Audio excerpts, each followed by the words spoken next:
Bonjour tout le monde. Alors j'espère que vous m'entendez bien, n'hésitez pas à me dire si tout est ok, si vous m'entendez bien, si vous entendez la petite musique de fond. Tac. Bonjour à toutes et à tous, bonjour Woody. Bon, aujourd'hui, comme vous l'avez vu dans le titre, d'ailleurs, tac, on va enlever ça, on va mettre tout à jour. Le son est ok, super. Du moment que c'est pas trop fort, que vous entendez bien, c'est l'essentiel. Super, bonjour Sawa. Bienvenue à toi, Funky. Donc aujourd'hui, comme vous le savez, c'est la première émission, enfin le premier test pour les entrevues du Terrier, qui rentre évidemment dans le cadre du Club Lecture du Terrier, qui est un club de lecture que je fais tous les mois, avec une thématique et une sélection de bouquins assez variés, allant du roman au manga et à la bande dessinée, hein, c'est assez varié. Et ce mois-ci, on a la chance d'accueillir Zelihan, qui est une mangaka française et dont on avait sélectionné la duologie pour le mois de novembre. Alors au moment où on avait sélectionné Wandering Souls, il y avait le tome 2 qui n'était pas encore sorti, là il est sorti mi-janvier 2021. Donc voilà, aujourd'hui on a la chance de pouvoir lui parler, lui poser des questions. Alors évidemment, moi de mon côté, j'ai préparé plusieurs petites questions, mais vous allez avoir l'opportunité de poser des questions dans le chat. Mes modérateurs, modératrices pourront me remonter les questions intéressantes. Et du coup, ça va être hyper intéressant. On va espérer que tout fonctionne bien. C'est la première fois que je fais ça, donc je vous avoue que... petite pression, parce que peur que, bah ouais, il y a des petits accros dû à la technique. Mais ça devrait le faire. Et bonjour Rosa. Bonjour tout le monde. Tac. Alors déjà, est-ce qu'il y a des gens parmi vous dans le chat qui ont lu Wandering Souls? Parce que il me semble qu'il y avait certaines personnes qui allaient se procurer la duologie pour voir ça, pour pouvoir poser des questions. Bonjour Aombi. Tu es en train de lire en même temps, tu es en train de lire Wandering Souls, j'espère. Alors, je l'ai peut-être pas reprécisé, mais évidemment, le but de ce live, c'est aussi de rester dans l'ambiance du club lecture, c'est-à-dire avoir ce côté un petit peu cocooning, hein, on se fout pas la pression. Le but, c'est d'échanger, d'apprendre de nouvelles choses, parce que vraiment, en fait, moi ce que je trouve hyper important avec ce nouveau format, c'est de donner la parole aux auteurs, aux autrices, illustrateurs, illustratrices, parce qu'on n'est jamais mieux informé que par les personnes qui sont à l'origine de ce qu'on lit. Et c'est vrai que parfois, ça aide vraiment peut-être à apprécier davantage, à voir les choses sous un autre angle, que d'avoir le point de vue des personnes qui ont créé ce qu'on a lu. Et c'est vrai que ça peut changer la donne. Et je trouve ça toujours hyper passionnant de savoir pourquoi telle et telle chose a été amenée de cette manière, le choix des personnages, etc. Enfin, c'est toujours hyper instructif. Et peut-être que ça vous donnera envie, à celles et ceux qui n'ont pas eu l'occasion de le lire, de peut-être vous lancer dans cette duologie. Il faut pas se priver, c'est une duologie, c'est vachement bien. C'est pas 3 milliards de tomes. Bonjour James. Bonjour Anaïs. Bien sûr. Bonjour Virgie, bonjour à toutes et à tous, bonjour Alrune.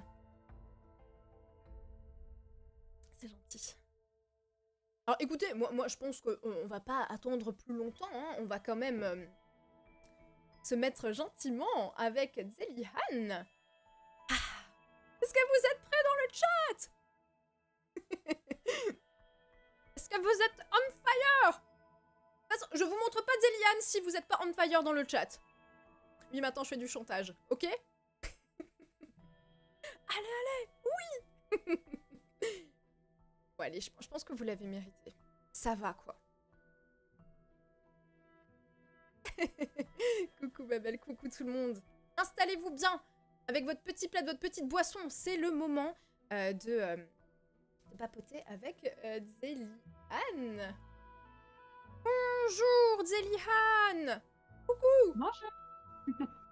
Alors dans le chat déjà vous allez pouvoir me dire si vous entendez suffisamment bien Zelihan, parce que finalement c'est elle qu'on a besoin d'entendre et pas moi. Est-ce que tout le monde m'entend?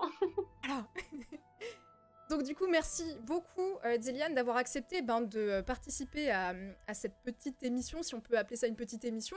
En tout cas, ce petit rendez-vous pour parler du coup de ton manga Wandering Souls, qui est d'ailleurs ton tout premier manga. C'est pas rien quand même. C'est la première fois que tu te faisais éditer? Oui, c'est la toute première fois que... Ouais. Ok. Alors, du coup, on va quand même te présenter un petit peu pour celles et ceux qui vont te découvrir. Hein. Donc, tu es Zéliane Banville, tu es une mangaka de toute évidence, mais également étudiante là pour le moment encore. Tu as 23 ans, tu as le droit de me corriger si je dis des bêtises par contre, hein, faut pas hésiter. Très bien. De ce que j'ai vu, parce que j'ai fait des petites recherches évidemment, tu as un parcours quand même qui baigne dans les arts, c'est assez impressionnant. T'as un petit peu une touche à tout des arts, hein. T'as fait de la musique, de ce que j'ai compris, du chant, de la danse, bah du coup du dessin, du théâtre, enfin bref, tu baignes vraiment dans ce milieu-là. Et j'ai même vu, alors ça, tu vas pouvoir me confirmer ou pas, t'avais remporté le concours jeunesse d'Angoulême. Alors, c'était un concours scolaire, en fait, Ouais. qui proposait donc à des élèves de différentes écoles de participer en proposant de faire 2 planches de dessin, enfin 2 planches de BD colorées. Mhm. Et en fonction des régions, il y avait un nombre de gagnants, etc. Et une année, j'ai réussi à... Alors, c'était sponsorisé à l'époque par Caisse d'épargne. Du coup, les prix, c'était des écureuils or, argent, bronze, or, argent, or, pardon. Ouais, ouais. Et du coup, j'avais remporté un écureuil d'argent. Oh purée, c'est stylé quand même, c'est stylé. Ah, c'est chouette. Bah ouais, grave. Et du coup, par la suite, en plus, tu as fait une licence d'art plastique. Alors forcément, ça m'a un petit peu parlé parce que j'ai un peu le même parcours jusqu'à la licence. Et ensuite, tu t'es dirigé vers un master 1 en art numérique. C'est bien ça. Qu'est-ce que ça regroupe finalement, art numérique? Juste une petite parenthèse parce que du coup, c'est vrai que c'est un peu flou. C'est un peu, alors, quand on pense à l'art numérique, on pense beaucoup ordinateur, peut-être dessin numérique. Alors, c'est vrai que l'art numérique, ça recouvre beaucoup plus de choses, étant donné que là, on est plus que dans l'illustration, on est vraiment dans le monde de l'art. Donc, ça regroupe les installations sonores, tout ce qui peut être faire avec des logiciels, de la vidéo. En fait, c'est assez vaste. Ok. Et l'idée, en tout cas, dans ce master 1, c'était de proposer une pratique en lien avec les arts numériques tout en écrivant un mémoire de 30 pages sur le sujet sous une problématique voilà, Ok. durant l'année. C'est super intéressant, ouais. Mm. Et du coup, ensuite, alors là, tu es parti vers un Master 2, édition d'art, livre d'artiste. C'est là où tu es actuellement? C'est bien ça? Là, non, Pas tout à fait? je l'ai passé. C'était l'année dernière Ah que d'accord, j'étais ok. J'ai terminé l'année dernière. Hein. D'accord, ok. Et là, cette année, j'étais dans autre chose. Enfin, j'étais... L'année dernière, du coup, je suis allée en master édition d'art livre d'artiste parce que c'était un master qui se proposait dans ma faculté. Et comme justement, à cette période-là, j'avais déjà commencé à travailler sur Wandering Souls, Mhm. ça m'intéressait de découvrir un peu mieux le monde de l'édition, même si ça passait pas par la BD, au moins de voir un peu, de rencontrer des éditeurs, de rencontrer des gens, etc., pour vraiment comprendre ce milieu-là, pour pouvoir un peu mieux comprendre mes propres éditeurs, en fait, parce Oui. que le monde de l'édition, il se ressemble en fonction des thèmes, mais il y a quand même des choses qu'il faut connaître si on veut bien comprendre le milieu. Mhm, bien sûr. Parce que, en fait, à ce moment-là, du coup, quand tu es rentré dans ce Master 2, tu avais déjà dans l'idée de te faire éditer ou c'est parce que tu avais déjà commencé la démarche pour te faire éditer? Ça s'est passé comment? Parce qu'au final, euh, tu as fait En des termes démarches toi-même pour te faire éditer ou on est venu te chercher? Ça s'est passé comment en fait? Ça s'est plutôt passé dans l'autre sens. On est venu me chercher. En fait, à la fin de ma licence, donc licence 3, j'ai eu mon diplôme. Et l'été qui a suivi ce diplôme-là, j'ai été contactée par la maison d'édition HLT Édition, que je connaissais un peu parce que j'avais pu voir une de leurs conférences à la Japan Expo quelques années avant. Et donc, c'est à ce moment-là qu'ils m'ont contactée, qu'on a commencé à réfléchir et à travailler ensemble. Et donc, j'ai commencé à travailler sur Wandering Souls au début de mon Master 1. C'était en termes de timing, pour moi, ça passait plutôt bien parce que, donc, contrairement à la licence en master, on a plus de temps libre, entre guillemets, même s'il faut travailler pour soi. Donc, je pouvais mieux gérer mon organisation comme ça. Et donc, voilà, le tome 1 j'ai bien travaillé dessus durant mon année de master 1 et un petit peu du master 2. Euh, voilà, et donc, en fait, voilà, quand je suis entrée en master 2, j'avais déjà commencé à travailler mes planches, etc. J'avais déjà un rythme et un rapport à l'édition, mais du coup, je connaissais pas forcément l'envers du décor. Ah oui, c'est ça. Et du coup, ça devait être hyper enrichissant parce que c'est vrai que d'avoir ce point de vue-là, ça permet peut-être de mieux appréhender justement ce qu'on fait concrètement. Oui, d'autant plus que quand on est en université, on fait beaucoup de théories, on est beaucoup dans notre bulle et rencontrer des gens qui vraiment qui travaillent, qui ont des expériences diverses et variées, c'est très agréable parce que ça nous raccroche un peu à une sensation de réel que j'avais un peu perdue durant mes années d'études. Donc c'était très agréable. Ah ouais, ouais, j'imagine, clairement. Du coup, avant de peut-être avancer et rentrer dans le cœur du sujet et de parler vraiment de Wandering Souls, je propose de passer le petit trailer que H2T avait réalisé. Et hop, c'est parti. Je pense que je vais vous le mettre directement en full screen. J'avais prévu de vous faire un petit insert, mais je pense qu'en full screen, ce sera d'autant plus intéressant parce qu'il est, ma foi, très joli. Donc c'est parti.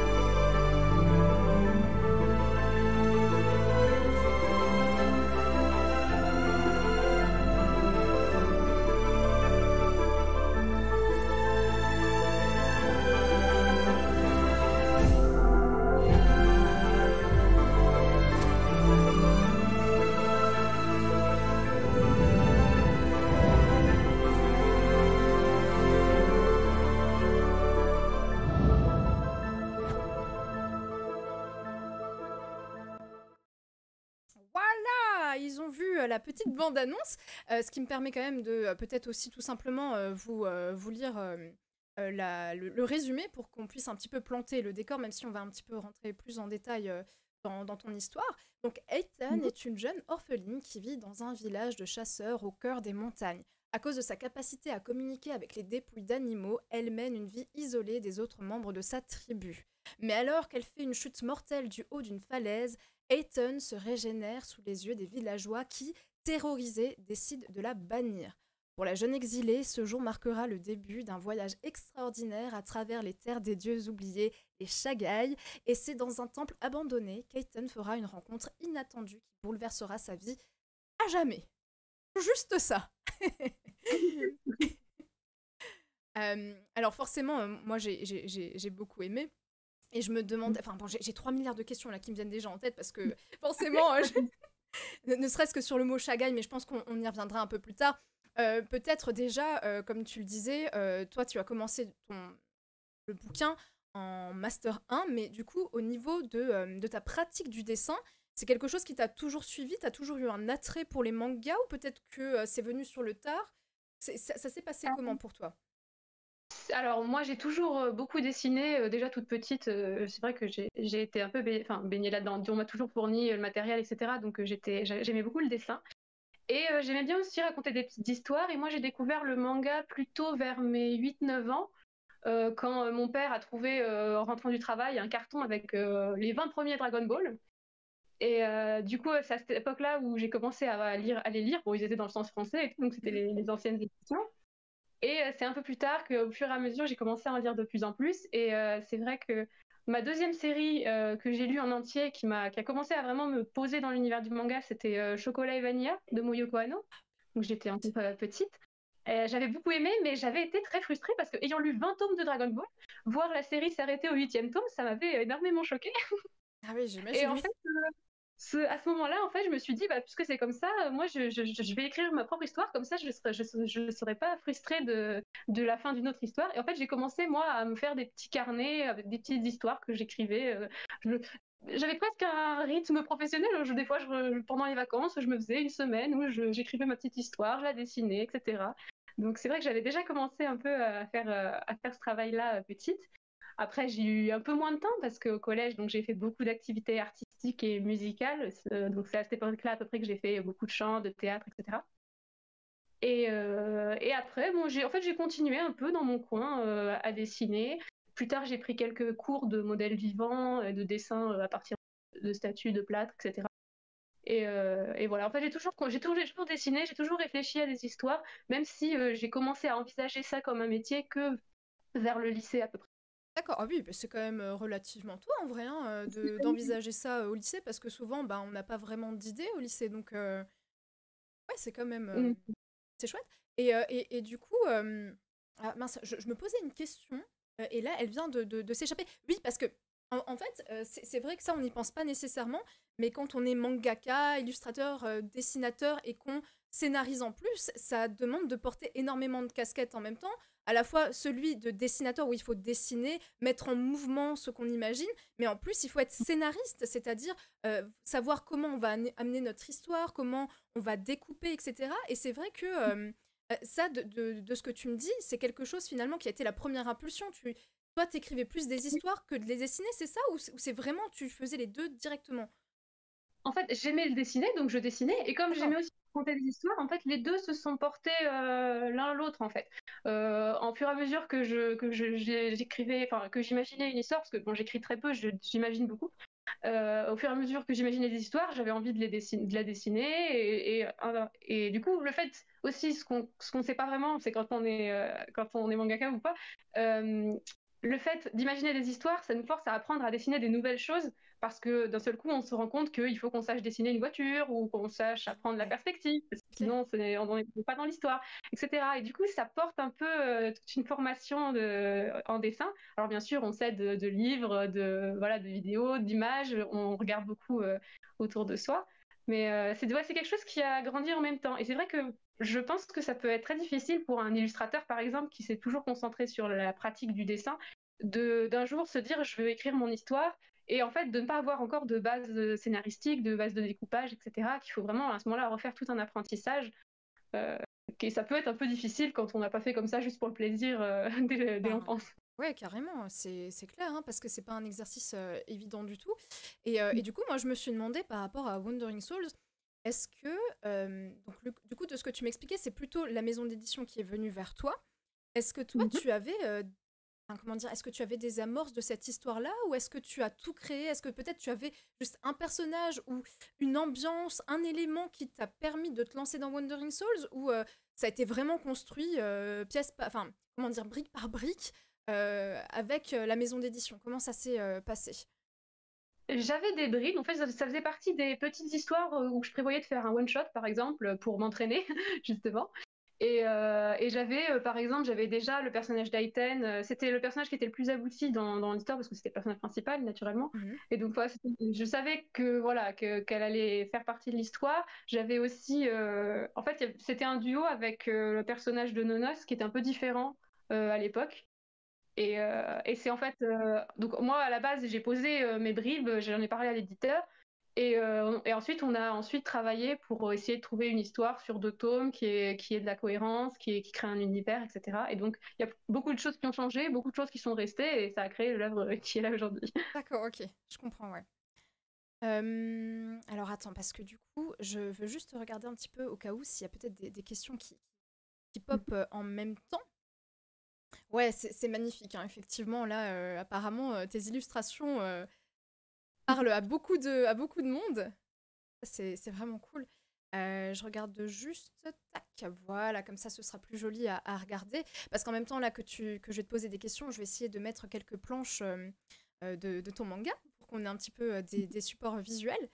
Et oui, voilà, en fait, moi aussi, une question que je me posais par rapport ben, justement à la création d'un manga, parce que moi, ça me paraît. Enfin, que ce soit d'ailleurs pour les mangas, les romans, les bandes dessinées, dès qu'il s'agit d'écrire, de scénariser, de dessiner, je me demande toujours comment on fait quand on est au tout début, parce que c'est quand même hyper impressionnant, parce que c'est quand même la première fois que tu faisais un manga.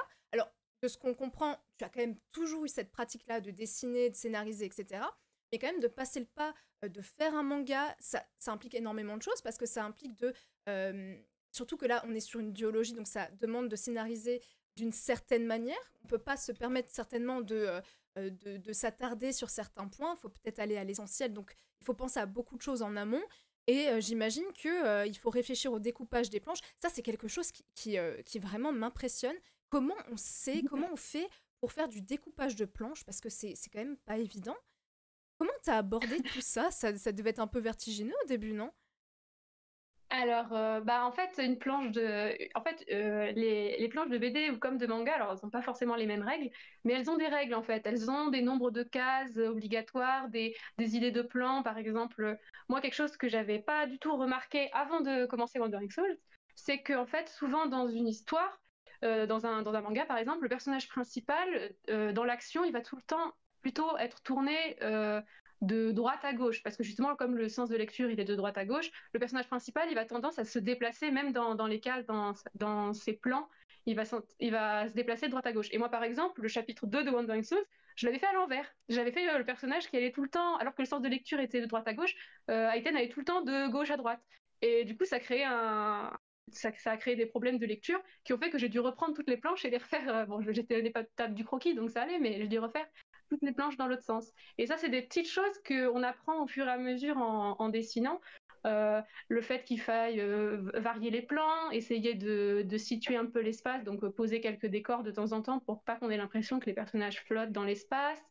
Essayer de faire en sorte que certaines pages soient plus impactantes que d'autres pour qu'on ait un rythme de lecture. Tout ça, c'est plein de petites choses qu'on apprend en faisant, en fait. C'est souvent des choses comme ça qu'on apprend. En lisant aussi, moi, j'avais un livre, alors j'avais une série de livres, j'en ai pas beaucoup, mais j'ai une série de livres qui s'appelle Le dessin de manga. C'est des livres de dessin. Alors on en voit souvent qui sont pas terribles, mais ceux-là étaient très très bien parce que justement, il présentait un peu comment écrire une histoire, qu'est-ce qu'il faut qu'il y ait dedans, surtout quand c'est une histoire courte, par exemple, qu'est-ce qu'il faut mettre dans un one-shot, qu'est-ce qu'il faut pas mettre, le nombre de personnages, etc. Tout ça, des choses très cadrées qui au début sont un peu des contraintes, mais qui finalement aident bien parce qu'après on peut s'en défaire, on peut jouer avec ça, et voilà. Donc ouais, c'est un peu difficile. Après, pour Wandering Soul, moi, quelque chose que j'avais pas du tout fait, c'est découper le scénario chapitre par chapitre. Ce qui a été fait, c'est que donc, avant de commencer les plonges, j'avais donc les tomes scénarisés, je savais déjà comment tout allait se terminer. J'avais en général quelques phrases pour décrire qu'est-ce qui se passait dans chaque chapitre. Et après, quand j'arrivais à ce chapitre-là, je remettais tout en place pour essayer de me dire, voilà, on va essayer de passer tant de pages sur ce moment-là, puis tant de pages sur ce moment-là. Alors des fois, c'est plus ou moins réussi parce que c'est un exercice où des fois, il faut recommencer pour arriver au bon résultat. Et voilà, et donc voilà, essayer de noter que telle information ira là pour pouvoir la retrouver plus tard. C'est vraiment tout un jeu où il faut beaucoup réfléchir tout le temps. Et voilà, et ce découpage-là, j'avais jamais fait parce que justement, comme j'en faisais pour le plaisir, souvent je faisais soit quelques planches en vrac d'une histoire, voilà, d'une histoire, soit des choses au fur et à mesure où on cherche pas à faire tant de pages sur un passage, on fait autant de pages qu'on a envie vu qu'on est lancé et que personne n'est là pour nous arrêter. Ah bah oui, j'imagine, oui. Et du coup, là, je me posais aussi une question qui est peut-être en rapport plus avec ce que tu évoquais avant, mais est-ce que quand tu as débuté Wandering Souls, il y avait peut-être des thématiques qui te tenaient à cœur de mettre en avant dans ton manga, ou c'était vraiment, tu t'es concentré sur les personnages et leur parcours? Est-ce qu'il y avait des choses comme ça que tu avais à tout prix envie de renvoyer dans ton manga ou pas, en fait? Est-ce qu'il y a des choses qui ont été une impulsion ou pas?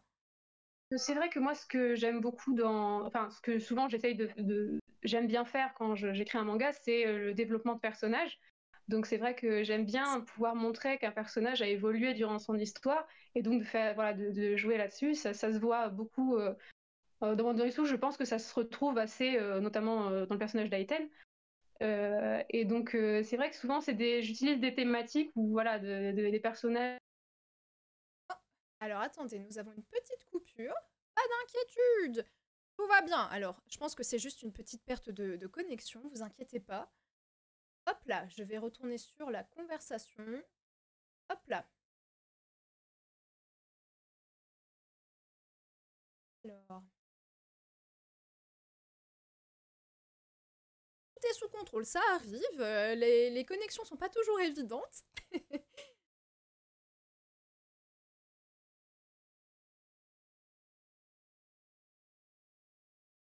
Voilà. Alors, on va juste patienter un petit instant, le temps que Zelihan puisse nous rejoindre à nouveau. J'espère qu'elle a vu qu'elle était plus là. Parce que des fois, on fait pas attention. Je crois qu'elle essaie de se reconnecter.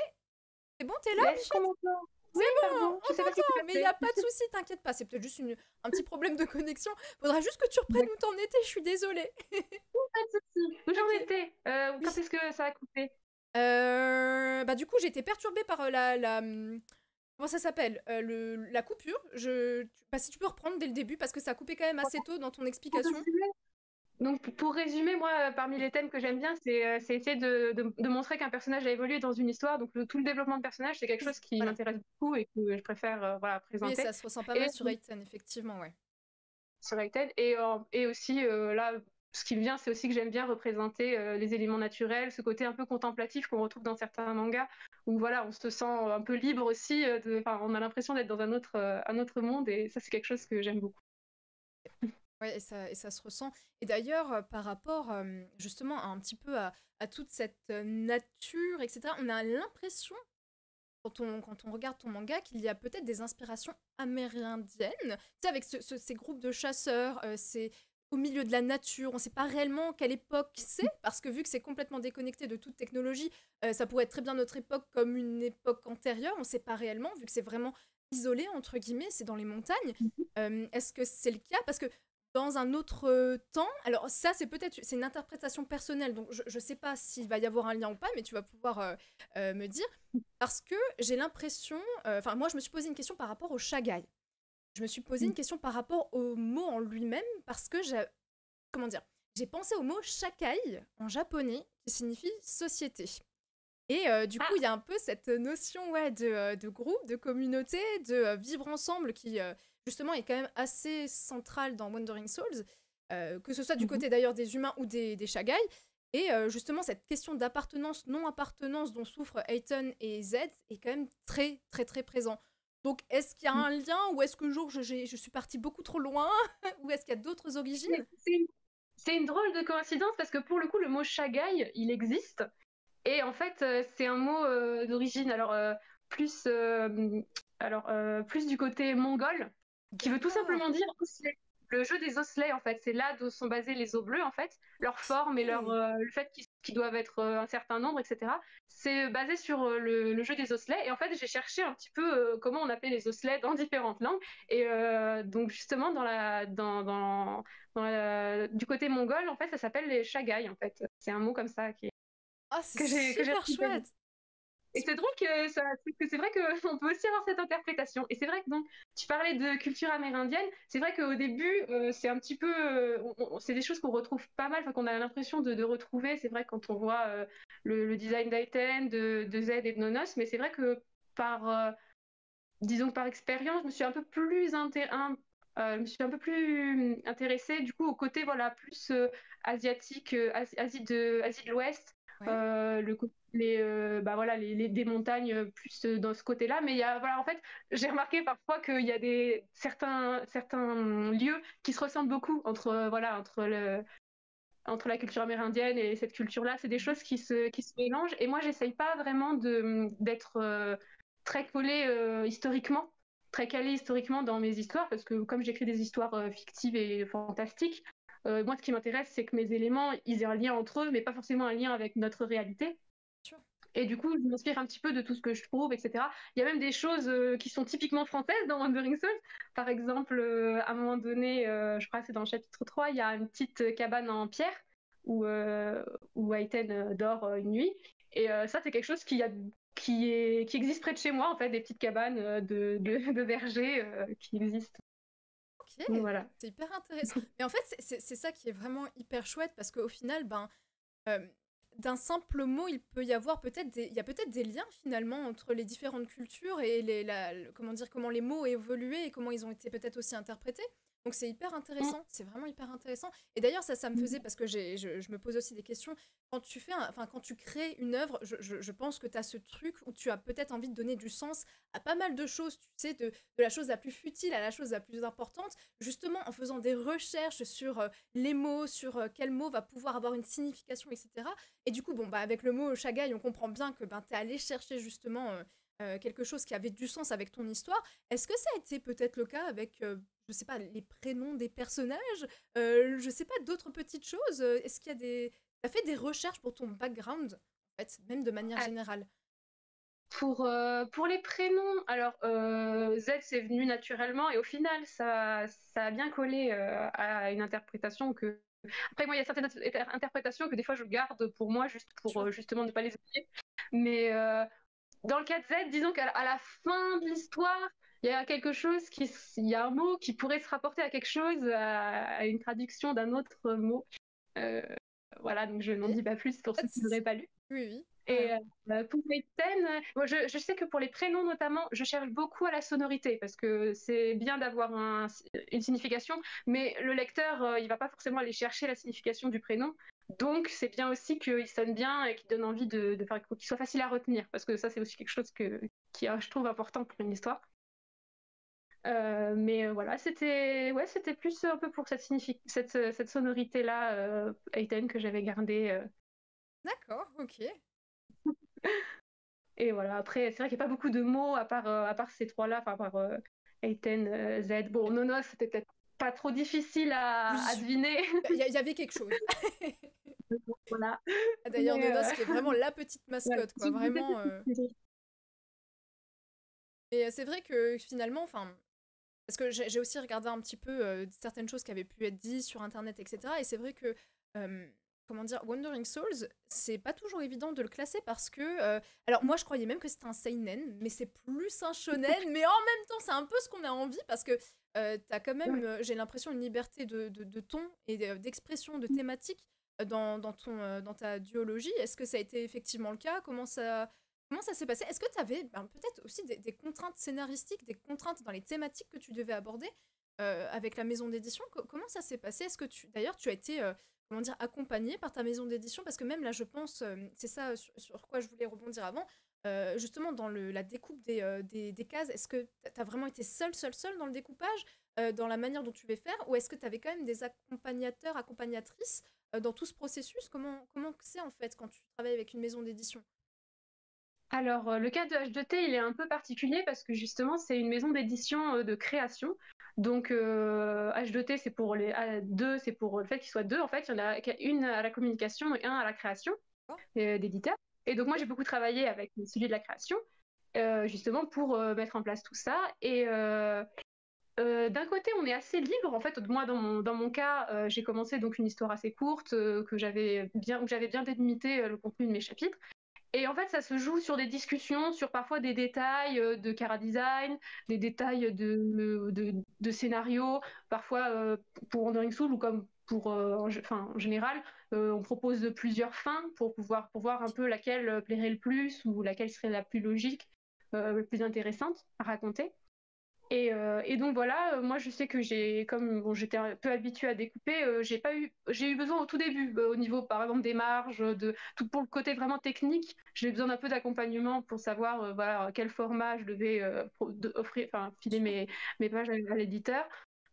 Qu'est-ce que je devais faire, comment donner. Par exemple, le choix du tramage de Wandering Soul, c'est pas un tramage classique avec des petits points, c'est plus un côté un petit peu peinture, aquarelle en gris. Oui, effectivement, Ça, bah, c'est une j'allais chose y venir, ouais, parce que effectivement, il y a j'essaie une d'utiliser. certaine douceur dans Euh, ton dessin et dans la colorisation, entre guillemets, enfin dans les ombrages, en fait.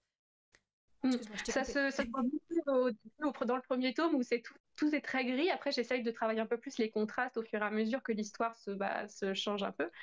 Et donc, oui, donc ça a été quelque chose qui a été décidé avec l'éditeur. D'accord. Mais c'était aussi vis-à-vis de moi qui avait, à l'époque, je travaillais pas vraiment en trame, donc j'étais pas forcément à l'aise dessus, alors que je faisais beaucoup de dessins numériques. Donc, il a été décidé que pour que ce soit plus simple pour moi comme pour l'éditeur, de travailler comme ça, avec une mise en gris.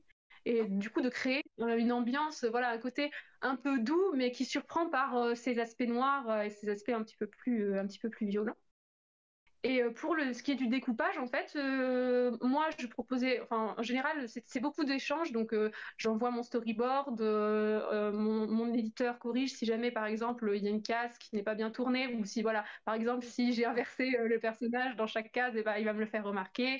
Il va me demander, tiens, dans cette partie, je comprends pas trop ce qui se passe, etc. Et moi, je reformule et D'accord. je Ok. repartage mon travail. Donc voilà, et une fois que tout est fait, j'ai simplement à aller partir sur l'ancrage et envoyer mes planches à l'éditeur.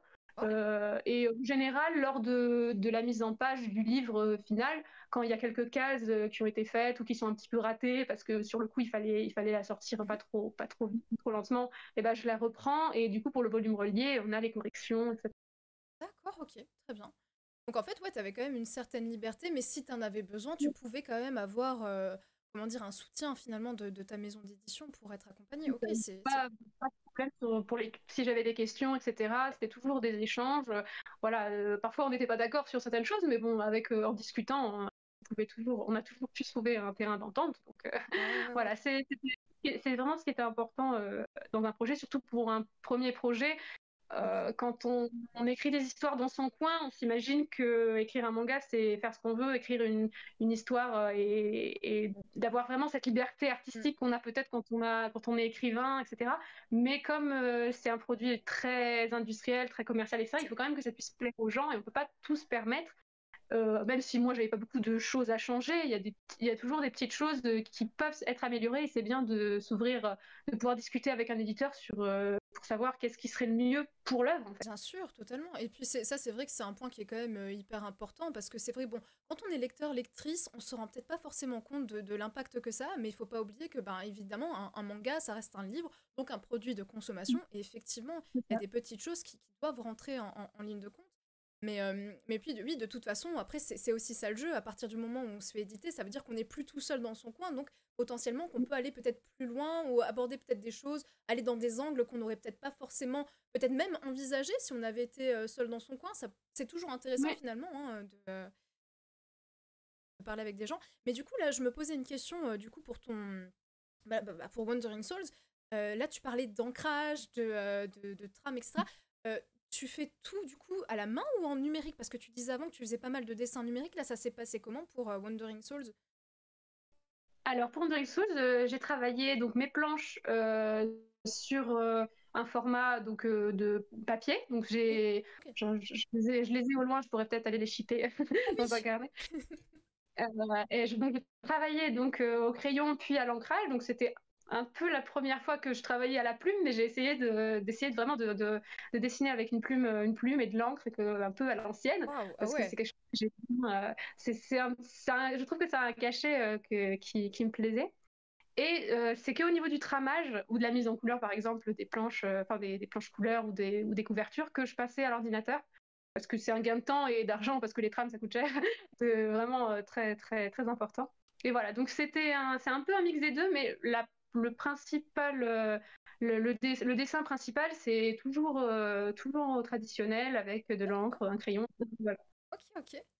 Et du coup, enfin, comme tu le disais, ça n'a pas été difficile de passer au tram parce que tu travaillais pas forcément avec et ça doit quand même être une. Enfin, moi, de mon point de vue, ça a l'air quand même pas facile parce que quand on n'a pas l'habitude, comment on fait? Enfin, je veux dire, comment t'as abordé ça? Enfin, moi, ça me paraît hyper compliqué. Du coup, pour Wandering Soul, c'était un petit peu plus facile parce que du coup, c'était plus une mise en gris qu'un tramage à proprement parler. Donc en fait, c'était comme travailler en couleur, mais juste avec des nuances de gris pour D'accord. pouvoir voir les. Après, j'ai essayé quand même parce que moi j'aime beaucoup les trams aussi, donc j'aimerais peut-être plus tard réussir à faire quelque chose d'un peu plus classique en termes de trame, ou d'en mettre moins tout simplement.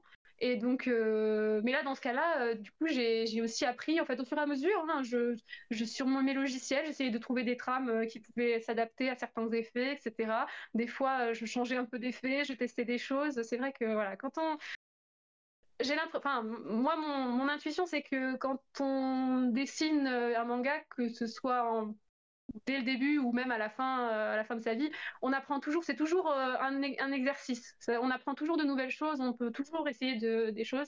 Et donc, voilà, rajouter des effets, décider de passer cette partie en numérique ou non.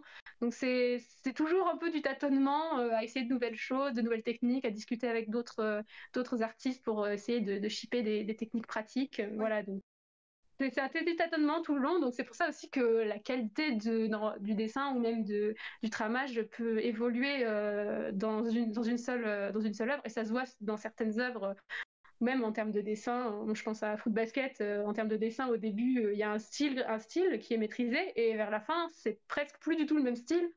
Mais c'est quand même maîtrisé. Voilà, il y a plein de choses qui changent et qui évoluent souvent dans le bon sens. C'est ça, oui, oui. Ben, en plus, enfin, de manière générale, que ce soit d'ailleurs du manga ou pas, un dessinateur, une dessinatrice va toujours avoir son style qui va évoluer. Donc, c'est vrai que ben, ça va plus se remarquer sur des séries longues parce que ben, voilà, c'est au fil des mois, des années, ben, à force de pratique, d'expérimentation, peut-être de nouvelles inspirations, ben, il y a les choses qui évoluent. Et c'est hyper Et c'est ce qui est intéressant d'ailleurs. passionnant, c'est ce qui est passionnant dans ce genre de travail. Et dans le Mm. dessin, c'est ça qui est intéressant, c'est qu'on n'est jamais parfait, on ne fait que progresser tout le long de sa vie. C'est complètement ça, oui, oui, clairement. Et tac, du coup, là, je regarde juste un petit peu s'il y a peut-être des questions qui ont popé. J'ai l'impression qu'il y en a une. Alors, je me demandais s'il y a un a priori du public sur les mangas européens.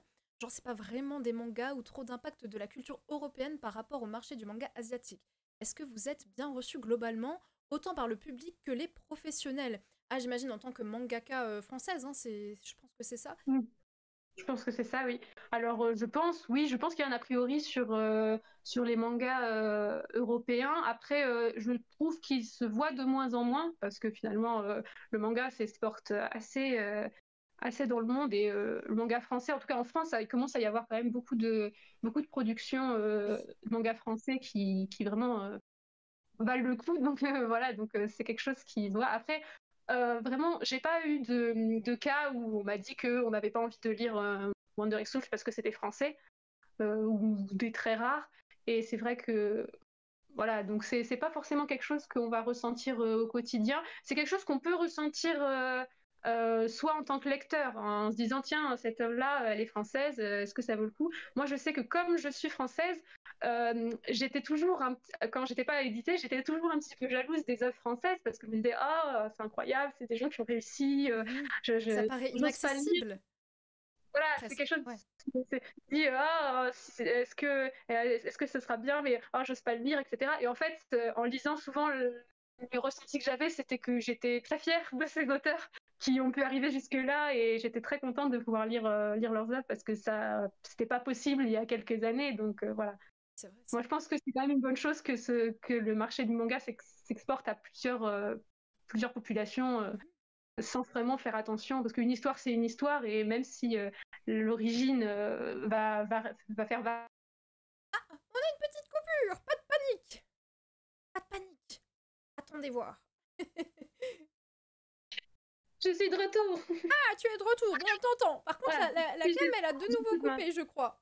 Attends, non, c'est bon, alors attends, je te remets, t'inquiète pas. Ah, zut. J'ai le coup de main maintenant, si jamais je saute, Ok, j'arrête tout de suite. c'est parfait. Tac. Voilà, dans tous les cas, c'est pas une discrimination trop violente, ça va. Hmm. Je trouve que dans mon cas, j'ai eu d'assez bons retours autour de ma série et très peu de discrimination sous prétexte que c'était français. Ok, ok, ça marche. Et puis, enfin, ce que je trouve aussi intéressant par rapport à ce que tu disais, c'est que justement, bah, le fait peut-être aussi de ne pas porter en nous, en tant qu'Européens, une culture japonaise, bah, ça permet peut-être aussi, entre guillemets, de s'affranchir de certains codes et du coup, peut-être d'une certaine manière, de faire évoluer aussi le média qu'est le manga et peut-être apporter de Mhm. nouvelles choses tout simplement, sans forcément, voilà, que ce soit une offense à la culture japonaise ou quoi que ce soit, hein, vraiment apporter sa Malgré patte, soi, quoi. malgré soi, on donne toujours de nous dans nos œuvres, donc forcément notre origine va un peu découler naturellement. Après, des fois, ça se voit pas forcément plastiquement, donc dans le dessin, des fois, on voit pas forcément de différence, mais dans les sujets abordés, dans la façon de les raconter, etc., bah, il y a forcément quelque chose qui, qui va parler, en tout cas dans mon cas, de la culture française ou d'autres cultures. Je suis franco-turque, donc j'ai aussi une partie de ma famille qui est totalement plongée dans une autre culture. Donc déjà ça crée une mixité qui se retranscrit naturellement sans que j'ai besoin d'y réfléchir dans ce que je fais. Sûr, ouais. Alors, je vois qu'il y a d'autres petites questions qui viennent de popper. Là, il y a une petite question. Alors, quelles sont ses inspirations, des œuvres qui l'ont marqué et qu'elle pense parfois retrouver dans son œuvre, et ses aspirations, rester dans le manga, éventuellement partir sur de l'animation, bah, tout simplement aussi vers quoi tu veux tendre peut-être pour la suite. Alors, bah, dans mes inspirations, disons, pour Wandering Souls, donc souvent, je me suis beaucoup inspirée de travaux assez graphiques dans le manga, donc notamment To Your Eternity, où il y a beaucoup de zones de verdure avec beaucoup de détails. L'Atelier des sorciers, qui est vraiment un gros coup de cœur de ces dernières années en termes même d'histoire et de dessin. Naturellement, donc ça c'est quelque chose qui revient aussi souvent chez les journalistes, c'est tout ce qui est Ghibli, notamment. Alors souvent on compare à Princesse Mononoke, c'est vrai qu'il y a beaucoup de choses qui se retrouvent parce que bah, là encore c'est des choses qui pour moi, sont des bases. En fait, même sans parler de référence, c'est des bases qu'on a presque tous dans ma génération en termes de filmographie d'animation japonaise. Et du coup, naturellement, même sans y réfléchir, il y a des choses, si on va parler de forêt, bon, bah, il y a telle forêt créature, il y a telle chose que tu pourras retrouver. Et voilà, donc c'est souvent des comparaisons qui sont forcément justes parce que c'est vraiment des bases. Après, Oui, c'est moi, je très sais que... ancré, quoi. Pardon, Oui, voilà, excuse-moi. c'est pas de souci. Après, moi, là, je suis côté manga. Bon, on est dans une période où c'est un peu difficile de se projeter, de voir ce qu'on peut faire plus tard. Moi, j'aime beaucoup le manga, donc pour l'instant, je réfléchis pas forcément à me diriger vers de la BD franco-belge en couleur, etc. Parce que c'est vraiment, le manga, c'est un format dont je suis tombée amoureuse jeune et donc que j'ai eu envie de retranscrire. Et même en termes de... J'ai eu fin lycée, quand il fallait choisir son orientation, quelques affinités. J'avais envie aussi d'aller dans des écoles soit de BD, soit d'animation. Mais même en autodidacte, disons que l'animation, c'est pas quelque chose que... Bizarrement, je suis pas assez patiente, on va dire. Et donc, c'est vrai que pour l'instant, là où je suis, je suis assez confortable et peut-être que j'aimerais bien quand même continuer ce genre de projet. Et puis ça semblerait cohérent, vu que c'est quand même quelque chose qui te suit depuis super super longtemps. Oui, ça semble hyper évident. Et d'ailleurs, est-ce que peut-être potentiellement tu es déjà sur de futurs projets, est-ce qu'on peut avoir des petites news ou pas, ou est-ce que tu travailles de ton côté pour le moment? Pour l'instant, je travaille un peu de mon côté parce qu'en fait, je suis là cette année en préparation pour le concours de l'agrégation. Donc là, en début de Ah semaine, oui. j'avais des examens. Donc bon, cette année a été un peu chaotique pour les universitaires, force Oui. à eux, mais bon, on va dire que voilà, j'essaye déjà d'essayer de me replacer un petit peu voilà, vis-à-vis de tout ça.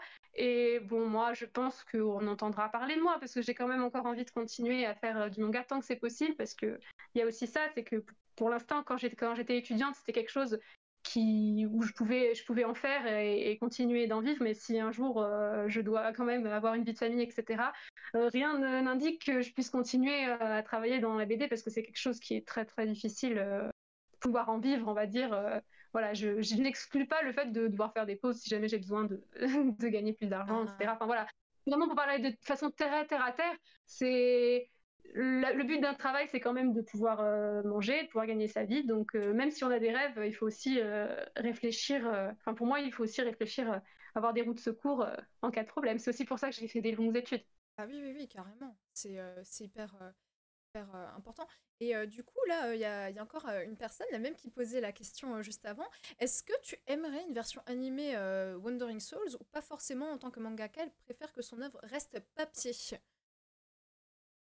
Quel auteur préférerait que son œuvre reste j'ai C'est clair. l'impression que non, je pense que ce soit des films, des séries animées ou même des jeux vidéo, tant que c'est, enfin, en fait, je trouve que une création qui se crée à partir d'une autre création, voilà, qu'une œuvre puisse porter d'autres œuvres, c'est presque le meilleur compliment qu'on puisse faire à une œuvre, à un artiste. Donc, moi, ce serait avec grand plaisir de pouvoir voir des choses. Alors, voilà, c'est difficile, mais ce serait avec grand plaisir de pouvoir voir ce genre de choses un jour.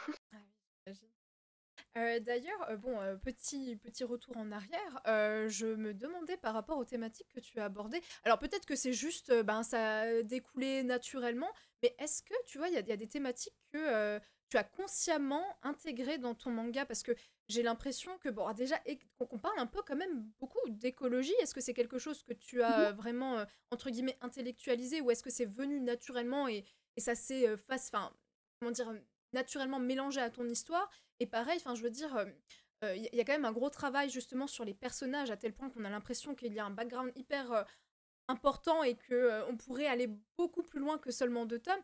Euh, ouais, est-ce qu'il y a des choses comme ça qui sont vraiment dans le fond, mais que tu ne laisses pas complètement transparaître dans l'histoire? Je sais pas si je suis très claire. Euh, Bah, je vais essayer de Oui. répondre quand même. Disons que oui, alors bah, quand j'ai des thématiques, c'est vrai qu'en fait, dans le cas de Wandering Soul, souvent c'est des choses auxquelles je réfléchissais en écrivant. Donc souvent, c'est pas forcément très clair ou alors ça a l'air un peu flou. Parce qu'en fait, voilà, quand on scénarise au fur et à mesure, des fois il y a des idées qui nous viennent, des questionnements sur des thématiques, etc., qu'on va pas forcément avoir le temps d'explorer dans l'histoire parce que l'histoire est déjà écrite, il y a déjà des choses qui sont dedans. mais que moi j'ai quand même aimé soulever parce qu'en fait, Wandering Souls, c'est un peu deux enfants qui se questionnent sur leur place dans le monde et donc il y a beaucoup en fait eux-mêmes ils se posent beaucoup de questions sur voilà sur eux, sur le monde, etc. Donc sans forcément trouver des réponses parce que bah on a encore toute la vie aussi pour réussir à trouver de nouvelles réponses en grandissant.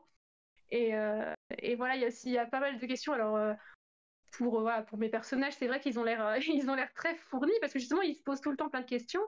Et l'écologie, je pense que c'est quelque chose qui est aussi un peu propre à ma génération, où on a été beaucoup sensibilisés là-dessus, et où encore aujourd'hui, on est beaucoup sensibilisés.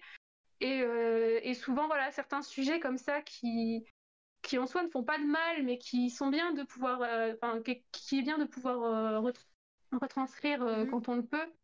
Ouais, pour moi, je pense que voilà, si ça s'y prête, c'est une bonne occasion de pouvoir porter un regard là-dessus, parce que dans Wandering Souls, la nature, c'est pas juste il faut la protéger, elle est fragile, etc. C'est aussi, il y a aussi des choses un peu plus cruelles, un peu plus dures. Sûr. Et voilà, je cherche pas à faire quelque chose de manichéen où c'est les hommes contre la nature.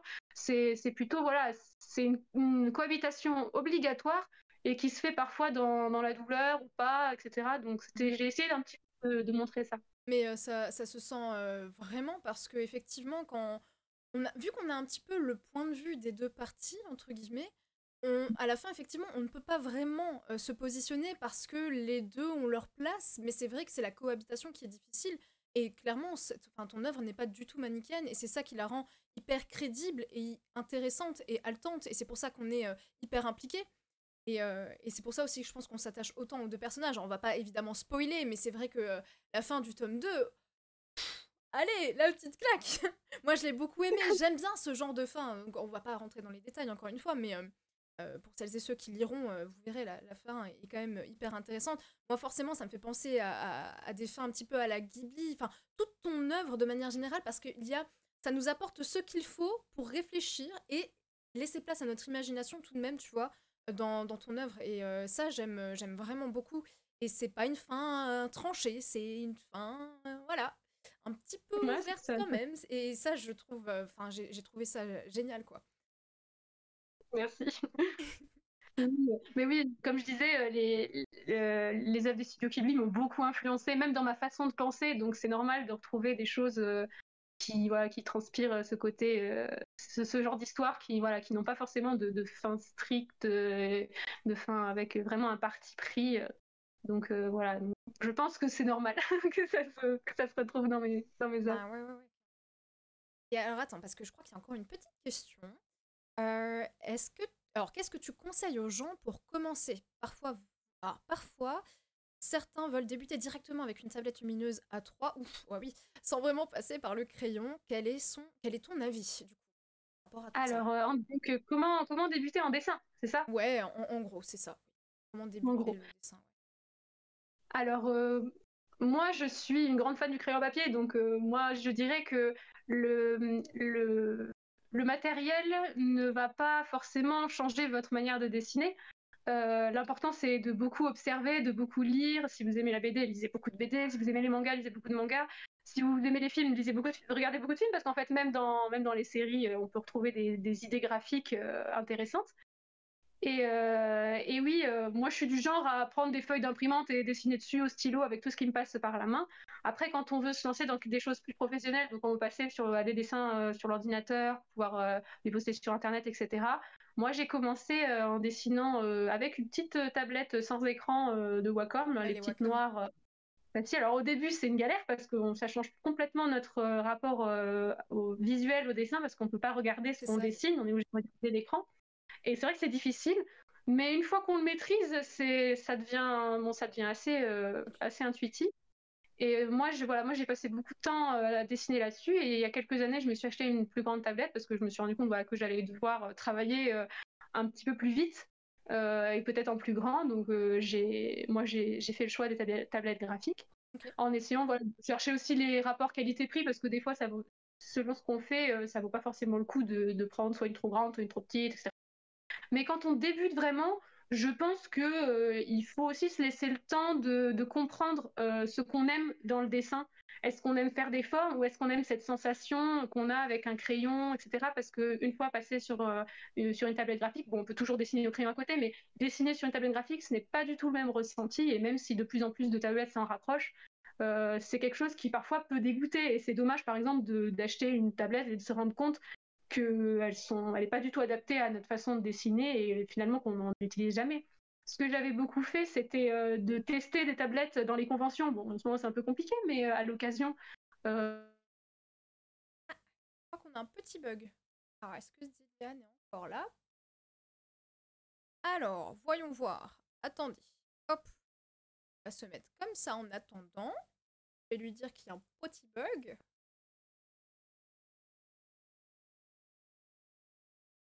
Alors, attendez. Juste attendre qu'elle repop. Ah, c'est bon, elle est là. Allez hop, c'est reparti. Voilà, je disais qu'il fallait pas hésiter à être progressif dans son approche du dessin pour essayer de comprendre qu'est-ce qu'on aime dans le dessin. Est-ce qu'on aime la sensation? Est-ce qu'on aime le rendu? Est-ce qu'on aime mettre de la couleur? Parce que voilà, est-ce qu'on aime. C'est comme choisir entre l'aquarelle ou la peinture acrylique gouache. Il y a des préfèrent. Et en fait, le temps qu'on passe dessus, voilà, c'est au fur et à mesure qu'on s'aperçoit de ce qu'on aime. Il ne faut pas hésiter, voilà, à tester soit dans des magasins spécialisés, soit dans des conventions où ils proposent de tester des tablettes, si jamais on a envie de se mettre à travailler numériquement. Mais c'est pas obligatoire, hein, il y a aussi des auteurs qui ne passent jamais au numérique. Mais voilà, faut s'écouter, faut essayer. Finalement, enfin, je pense que ce qui est le plus important finalement dans le dessin, c'est juste la pratique, c'est de dessiner.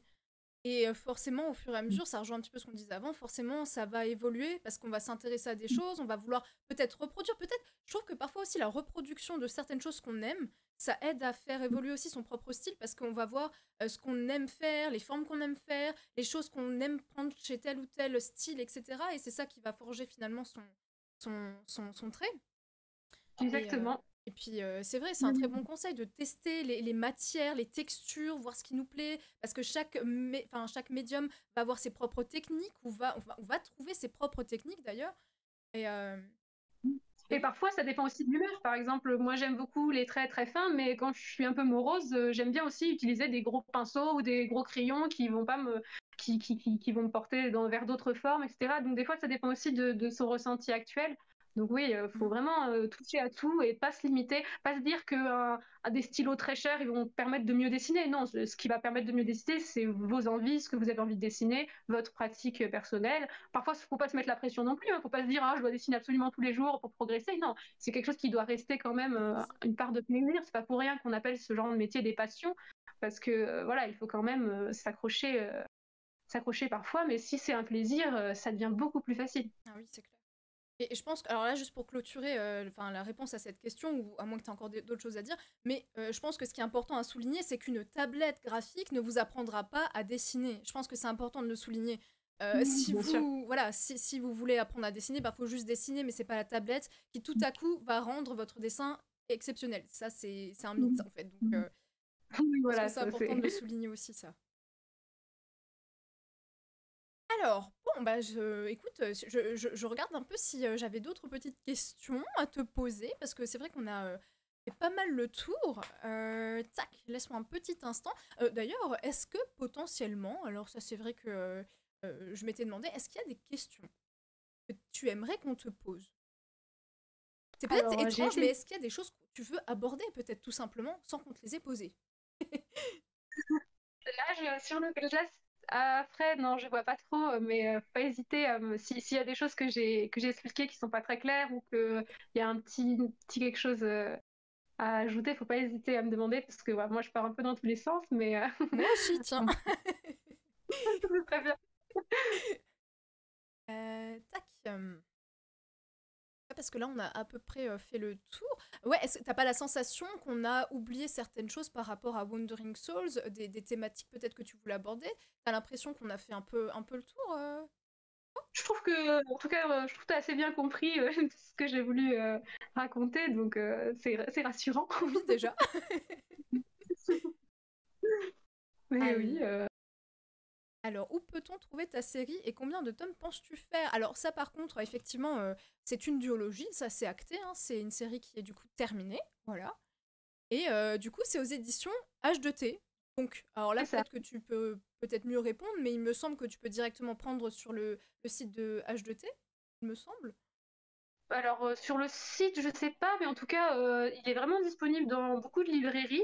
Et au besoin, on peut même le commander via les librairies, hein, demander la duologie d'un seul coup. Je crois qu'il est aussi sur Amazon. Il y a pas mal de plateformes, en fait. Dans, Chez H2T, ils ont un système aussi de prépublication numérique. Donc, en fait, quand je dessinais la série, au bout d'un moment, les chapitres ont commencé à être publiés numériquement les uns après les autres. Et Mhm. donc, pour ceux qui attendaient avec impatience, ils pouvaient découvrir la série là-dessus. Et après, ensuite, il y a eu des tomes qui ont été disponibles, soit en version numérique sur plein de plateformes différentes, en fait, il ne faut pas hésiter à chercher. Et sinon, des versions physiques, bah, voilà, chez votre libraire spécialisé, librairie spécialisée normalement, ou même à la FNAC, je crois que c'est possible de les commander et de les trouver. Tout à fait. Du coup, je pense que là, on va pas tarder à clôturer du coup ce petit live, vu qu'on a quand même pas mal abordé, je pense, ton manga, tes prochains projets qui du coup sont un petit peu en suspens, mais qui de toute évidence seront toujours dans le manga. Je vais faire encore un petit zoom sur ton compte Instagram. Je l'ai montré aussi un petit peu pendant que tu papotais. Si vous voulez suivre, ben du coup, Zelihan, c'est Mimi Zeli sur Instagram. Et comme vous le voyez, il y a de très très très belles choses. Ça, on dirait une inspiration. Oh, dis-moi d'ailleurs, le dernier post que tu as fait, est-ce que ce serait une inspiration de l'ère des cristaux? C'est des fanarts, oui, oui, totalement. Ah, J'en fais quelques. cool. Oui, oui. Certaines séries, j'en fanarte beaucoup. D'autres, je les aime beaucoup, mais je les fanarte pas du tout. Ok, ok, c'est chouette. Du coup, Oui, comme oui, vous je poste pouvez un peu de voir, tout sur il y a... Instagram, sur Wandering Souls. Donc voilà, il y Ah, a autant des choses totalement originales, soit ou des fois des persos à moi qui vont revenir ou qui sont pas encore, on va dire, pas encore licenciés, mhm. ou alors des fanarts de.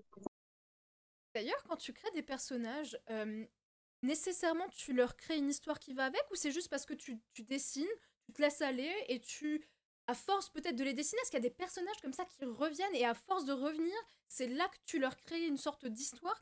Est-ce qu'il y a des... Enfin, comment ça se passe? La Alors, création de personnages. ça, c'est quelque chose. Alors, disons que voilà, moi, en général, quand je crée un personnage, j'ai tendance, pas forcément à lui créer une histoire, mais à lui créer une intention, une expression. J'ai toujours un peu un sentiment de savoir ce qu'il pense, ce qu'il dit, etc. Et donc, à une époque, j'écrivais beaucoup, j'avais l'impression de produire beaucoup d'histoires différentes, parce qu'en fait, à chaque fois que je créais un personnage, je lui inventais une petite histoire, je lui créais des amis, etc. Et je commençais à voir que je multipliais les histoires.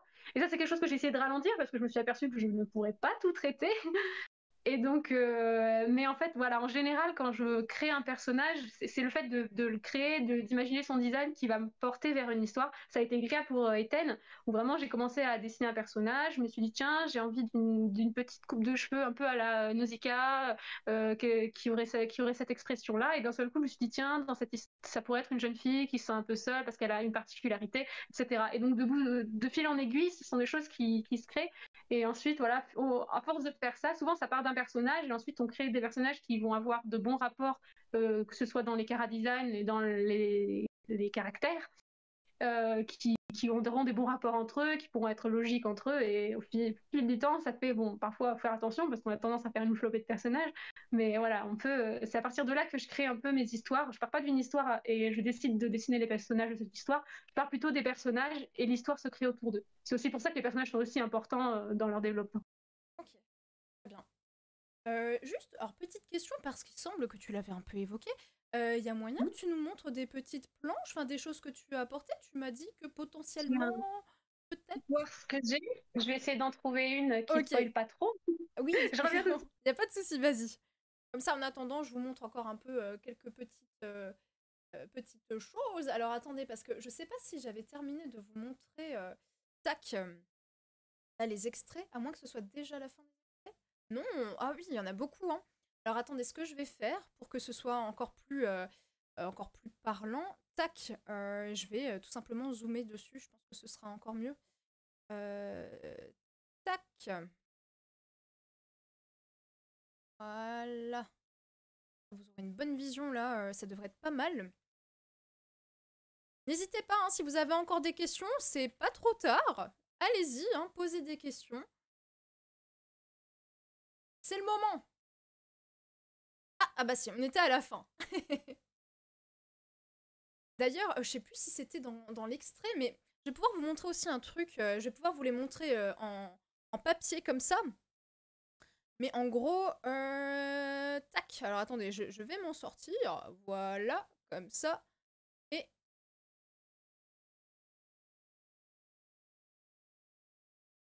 voilà. Je présente. Hop là, je prends le micro avec. Comme ça. Et dès que vous avez déjà 2 petites pages en couleur. Ça, c'est vachement sympa. Et puis voilà, après, bon, on va pas trop spoiler, on va pas trop montrer, mais en gros, voilà.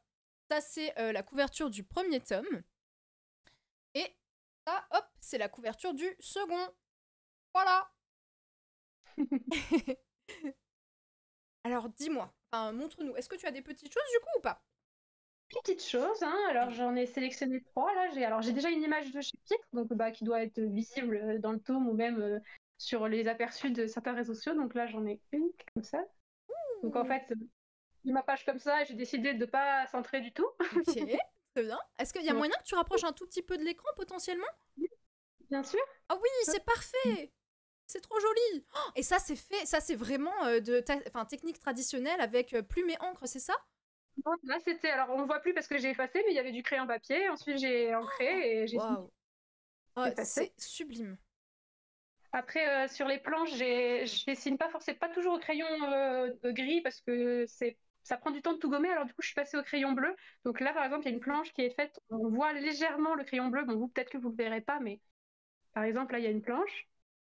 Oui, d'accord. Ah oui, non, on voit pas du tout, t'inquiète pas. Alors là, comme ça passe inaperçu. C'est léger justement parce que c'est plus facile à l'ordinateur Oui, de d'effacer. gommer, Ça ouais, veut ouais. juste passer carrément tout effacer, C'est ça, oui. avoir plus de gomme, etc.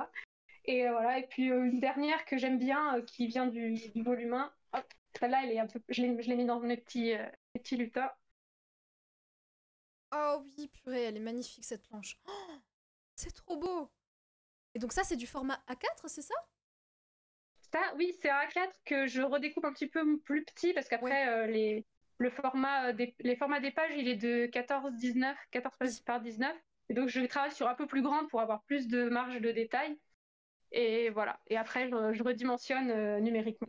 C'est beaucoup trop bien. J'adore voir comment dire, les planches originales. Il y a quelque chose, tu vois, qui se dégage. C'est trop bien. Oui.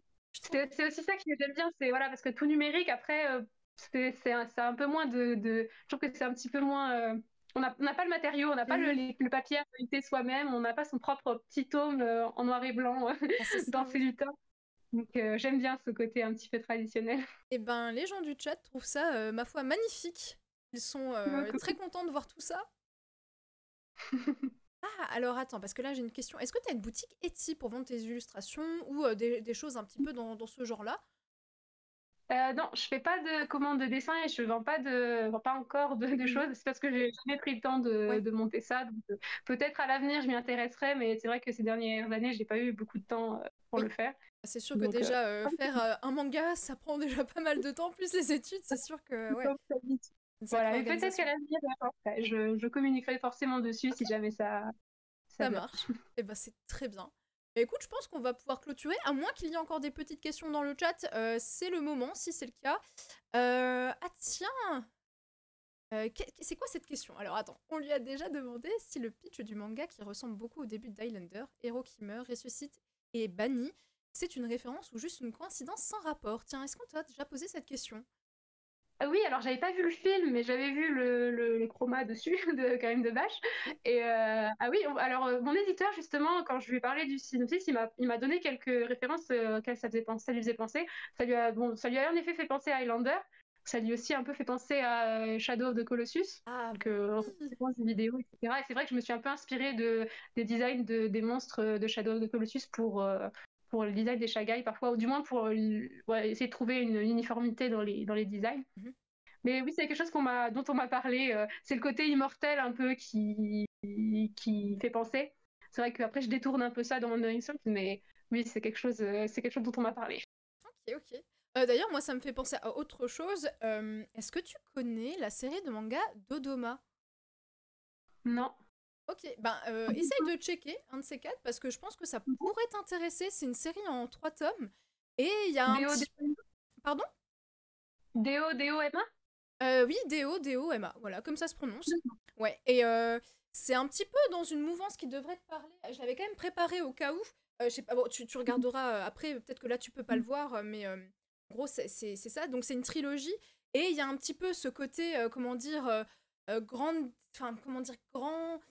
Je sais pas comment pitcher ça sans trop en dire, parce que c'est un univers de fantasy, mais comment dire, c'est ouais, c'est post-apo, et c'est des êtres humains qui vivent dans des comment dire, des grandes statues creuses qui bougent, tu vois. Donc c'est pas tout à fait, c'est pas ton histoire du tout, mais par contre dans la mouvance, dans la délicatesse, dans la manière d'aborder l'univers, je pense que ça pourrait pas mal te plaire du coup. D'accord. Eh ben, je regarderai, Ouais. merci. Et du coup, ben écoute, attends, je remonte juste encore un petit instant pour voir au cas où pas que j'ai loupé peut-être des questions. Apparemment, j'ai posé toutes les questions que tout le monde voulait poser, donc c'est pas mal. Tac, je recheck. Eh ben, je pense qu'on a fait le tour. Ça a l'air pas mal. Bah écoute, voilà, je pense que c'est le moment de clôturer ce live. Je te remercie énormément d'avoir pris du temps pour papoter avec moi, pour répondre aux questions du chat. C'était super bien. Et vraiment, c'était passionnant. Enfin, je trouve ça toujours hyper intéressant d'avoir vraiment le point de vue de la personne qui est à l'origine d'une œuvre. C'est hyper enrichissant. C'est ce qui est bien aussi avec les mangas français, c'est qu'on peut rencontrer les auteurs et leur parler directement. Exactement. Et c'est vrai qu'il n'y en a pas tant que ça, même si voilà, il y en a quand même de plus en plus. Et c'est vraiment très très cool. Euh, D'ailleurs, alors là, question, mais j'arrive jamais à clôturer mes lives, c'est terrible. Du coup, toi qui es un petit peu dans le milieu, est-ce que tu as l'impression qu'il y a beaucoup de mangaka françaises? Est-ce qu'il y a une tendance enfin, se démarque? Est-ce qu'il y a plus peut-être de mangaka françaises au lieu que français? Est-ce que tu as un retour par rapport à ça? Il y a des deux, il y a des deux. Ouais. C'est vrai qu'on a l'impression, il y a toujours eu une forme de, voilà, de discrimination, même dès le début du manga, entre voilà, les auteurs masculins et féminins. Mais c'est vrai qu'en France, comme on a tous découvert le manga à peu près en même temps, il y a beaucoup de variétés. Il n'y a pas d'un un grand groupe d'un seul genre, etc. Donc en Ok, fait, on voit un peu de tout. ok, Et, euh, et ça, c'est cool. ok, ça marche. Très bien. D'ailleurs, est-ce que potentiellement il y a des auteurs, enfin mangaka françaises, français, masculins, féminins, que tu aimes bien, peut-être que tu voudrais conseiller, dont tu aimes bien le travail à tout hasard, enfin une ou deux personnes qui te viennent à l'esprit. Bah là, naturellement, je vais parler d'une auteure que vous connaissez peut-être, qui est dans la même maison d'édition que moi, c'est Kali, qui a écrit Anna Nobresse et Nova plus récemment. C'est vrai qu'elle, c'est une auteure que je connaissais sur les réseaux sociaux avant de rejoindre H2T. Mhm. Et c'est aussi ce qui m'a un peu rassurée quand j'ai vu qu'elle y était, quand j'ai découvert la maison d'édition. Je me suis dit, tiens, voilà, le monde est petit. Et c'est vrai que c'est une auteure que j'apprécie, que j'ai rencontrée l'année dernière, du coup, en vrai. Donc c'était une chouette expérience. Et donc, elle a un style assez doux, mais c'est vrai que dans sa deuxième œuvre, elle essaye de parler de sujets un petit peu plus graves. Et c'est vrai que c'est très intéressant de voir le décalage et enfin, la différence de ton qu'elle propose. Et c'est de très belles lectures, que ce soit dans. Donc, elle a fait aussi une duologie d'une romance féminine, dans une ambiance très douce, très fleurie, Anna Nobret. Et sa nouvelle série est un petit peu plus tournée science-fiction, avec voilà, des personnages avec des capacités. Voilà, c'est que le premier tome, donc on n'a que quelques petites bribes d'informations, mais voilà, Mhm. ça s'appelle Nova. Ok, Donc si vous avez très des bien. questions, n'hésitez pas. Et puis n'hésitez pas à feuilleter le catalogue d'H2T, c'est vrai qu'il propose des choses assez variées, mais avec voilà, il y a une certaine sensibilité qui se dégage de la plupart des œuvres. Et voilà, moi j'aimerais lire beaucoup plus de choses françaises, mais j'ai une énorme liste. Donc c'est vrai que pour l'instant, j'ai pas encore réussi à tout lire, Ah oui, mais oui, oui. ça vient. Ouais, c'est dur d'être partout et de tout lire, hein, ça c'est certain. Là, je vous montre à l'écran un petit peu tous les auteurs-autrices donc, aux éditions H2T, je vais y arriver. Ça vous donne un peu une idée. N'hésitez pas, comme a dit Zéliane, à aller voir un petit peu le site de H2T. Et comme ça, vous pouvez aussi retrouver toutes les informations sur Zéliane aussi, hein, c'est hyper important. Et du coup, je crois qu'il y a une dernière question. Est-ce qu'il y a des œuvres favorites en manga, même ciné, série d'ailleurs, hein, si tu as d'autres choses qui peuvent t'inspirer, que tu regardes en ce moment? En ce moment, donc bah en ce moment, moi je lis des séries, enfin je lis certaines séries qui sont encore en cours, hein, comme par exemple des Greyman ou l'ère des cristaux ou l'atelier des sorciers. Très récemment, alors j'ai découvert une auteure et je suis tombée amoureuse de son trait, c'est Aki Irie qui est publié en ce moment avec son titre Dans le sens du vent, avec un style vraiment très très léger, très très graphique, qui me parle beaucoup. Là, dans le sens du vent, ça parle de... Ah, mince, alors elle est plus là. Attendez, on revient. Ah, c'est bon, je crois qu'elle est de nouveau là. Bougez pas. Tac, c'est bon. Voilà, C'est le comeback. on va y arriver, on va y arriver. Oui. Voilà, donc je parlais du coup de Dans le sens du vent de Aki Irie, Mhm. qui se passe, c'est une histoire qui se passe en Islande en fait, donc on a le droit à des paysages magnifiquiques qui donnent envie de voyager, etc. Donc en ce moment, voilà, je lis ça et j'ai aussi commencé à acheter la nouvelle édition, la édition de Aria de Masterpiece, qui est aussi un peu dans ces tons-là de contemplation dans un univers très particulier. Donc voilà, ça c'est des lectures que j'ai en ce moment et qui me plaisent beaucoup. Je regarde un petit peu moins d'animé parce que j'aime le manga papier plus Mhm. que l'animation, même si voilà, j'aime beaucoup l'animation, mais c'est vrai que retrouver le dessin, c'est quelque chose voilà, qui m'a toujours intéressée, donc je suis beaucoup plus lectrice que spectatrice. D'accord, très bien. C'est hyper intéressant, comme ça les gens pourront même en replay regarder un petit peu tout ce que tu conseilles. Et puis là, je pense que ça y est, on va pouvoir clôturer. Là, toutes les questions ont été posées. Encore merci mille fois. C'était hyper intéressant, comme je te le disais juste avant, vraiment. Et ben, au plaisir de te suivre et de voir ben, tes prochains projets quand ils arriveront. On attendra patiemment. Et puis, Bientôt alors. bonne soirée et bon courage pour tes concours, évidemment. Hop là, tac. Du coup, ça y est, on peut dire que le premier opus là de la première tentative des entrevues du Terrier, je vais y arriver, est terminée.